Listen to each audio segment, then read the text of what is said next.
অশ্রু গড়ালে হৃদয় জলে সিক্ত আমি চিৎকার করে কাঁদিতে চাহিয়া করিতে পারিনি চিৎকার। ৮ বছর আগে রাজধানীর পিলখানায় নৃশংসভাবে খুন হন ৫৭ চৌকস সেনা কর্মকর্তা সহ অনেকে। আলহামদুলিল্লাহি রাব্বিল আলামিন। দিবসটি উপলক্ষে রাষ্ট্রপতির পক্ষে প্রথমে শ্রদ্ধা জানান সামরিক সচিব মেজর জেনারেল সরওয়ার হোসেন। প্রধানমন্ত্রীর পক্ষে শ্রদ্ধা নিবেদন করেন তার সামরিক সচিব মেজর জেনারেল জয়নুল আবেদিন।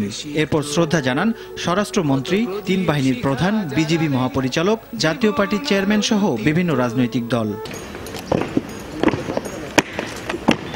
হত্যাকাণ্ডে জড়িতরা বিচার প্রক্রিয়ার মধ্যে রয়েছে বলে জানান স্বরাষ্ট্রমন্ত্রী। যে আমাদের বিচার বিভাগ তাদের কাজটি সঠিকভাবে করেছেন এবং যারা যারা নাকি মৃত্যু ডেথ রেফারেন্সের মামলায় রয়েছেন তাদের সেটাও খুব শীঘ্রই আদালত থেকে ক্লিয়ার হবে এবং তাদেরও শাস্তি কার্যকর হবে। বিজিবি মহাপরিচালক বলেন, পিলখানা ট্র্যাজেডিতে ছন্দপতন হলেও আবারও ঘুরিয়ে দাঁড়িয়েছে সীমান্ত রক্ষী বাহিনী।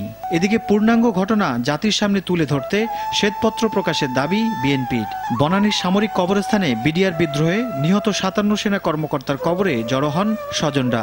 ৮ বছর আগের সে দুঃসহ স্মৃতি এখনো তাড়িয়ে বেড়ায় প্রিয়জনদের। এমন ঘটনার পুনরাবৃত্তি ঠেকাতে পিলখানা হত্যাকাণ্ডের মূল হোতাদের দৃষ্টান্তমূলক শাস্তি চান নিহত সেনা কর্মকর্তাদের স্বজনরা। আজও কানে ভাসে সেই কথাগুলো।